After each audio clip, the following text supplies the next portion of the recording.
The week before Thanksgiving gnawed at me, and not because of work. Running Northline strategy after 12 years is reflex. The dread was knowing I'd be back at my parents' table, carving turkey while everyone autopsied my lack of ambition. My assistant, Tamsin, tried to save me. "Miss Ellison, you're finalizing Barton's deal next week. $300 million. You don't need this." But family is family, even when they prefer a simpler story about you. That story hardened 8 years ago when I truly was an executive assistant. I took a job at Weldon and Company to see how firms woo clients, run engagements, price risk. Classes teach theory, copy rooms teach physics. When relatives asked what I did, I said, organizational consulting. It became Lena answers phones. Correcting them sounded like delusion, so I stopped trying. Quietly, I built a company that would hire half the people they bragged about. This year felt different. Northline had been named Firm of the Year. We'd grown to 15 offices and 2,400 employees. Or maybe I was simply done letting pity pass for love. Bellevue looked unchanged, the same colonial hydrangeas asleep for winter. I arrived at 3 with green bean casserole. Mom opened the door with worry. "Lena, you look tired. Are they paying you enough?"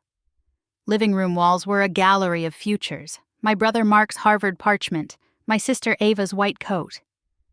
Dad raised his glass. "There she is, our little secretary. How's the office?" "Busy," I said. "You should think about an MBA," Mark offered. Ava added, "Or a path beyond reception." I trimmed my turkey into ribbons and smiled. Maybe it's time for some changes.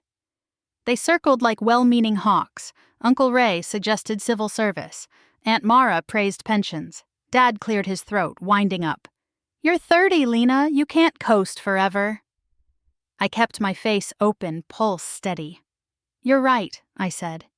Agreement stunned him more than argument. Dinner slid forward on rails. Mark's fund closed another $1 billion. Ava's cath lab unveiled a new protocol. The twins compared offer letters.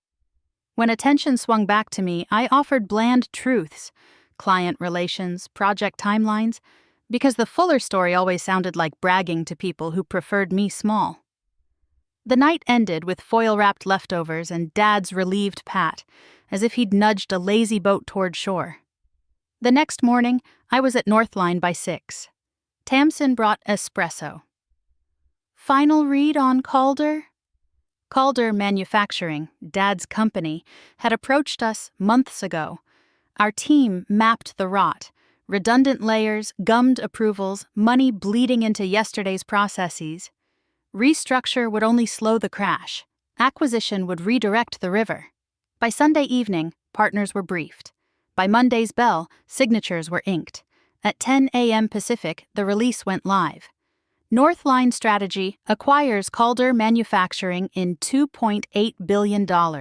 All-cash deal. Operational excellence. Jobs preserved. At 10:47, Dad called. I watched Elliott Bay turn pewter.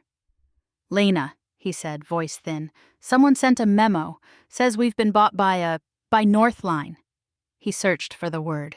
"Consultancy." "That's us," I said. "But you're a secretary there." "I was, once." Paper rustled at his end. At mine, the city kept breathing. He read slowly.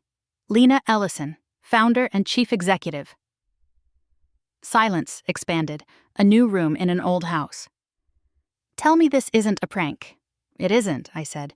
"Dad, we need to talk." I asked him to come by. He arrived with my mother at noon. I poured coffee, showed them the view, and the name on the glass. Northline Strategy. "I owe you 12 years, Dad said. "Of listening." "We all do," Mom whispered, gripping her purse. I laid out what would happen at Calder. No layoffs, training new systems, a slimmer chain of sign-offs. Your team's experience is the spine. I'd like you to co-chair the quality transition. It's a promotion, not mercy. He blinked, then nodded, an engineer accepting a measurement. "I can do that." We talked through the years they'd missed. The apartment office, the first client, London, Singapore. I kept the tone plain. I wasn't auditioning for their pride. I was telling the truth.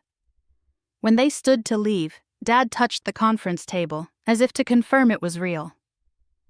"Lena," he said, voice rough, "no more advice from me unless you ask.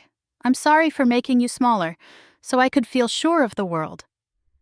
"Thank you," I said. "And when we're together, I'm just your daughter. Deal?" "Deal," he said. That weekend we gathered again in Bellevue. Same house, new air. Mark hugged me long. Ava asked precise questions and actually waited for answers. When Dad started to introduce me to Uncle Ray as my daughter who, he stopped, smiled, and finished. "Who's bringing dessert?" We ate and laughed.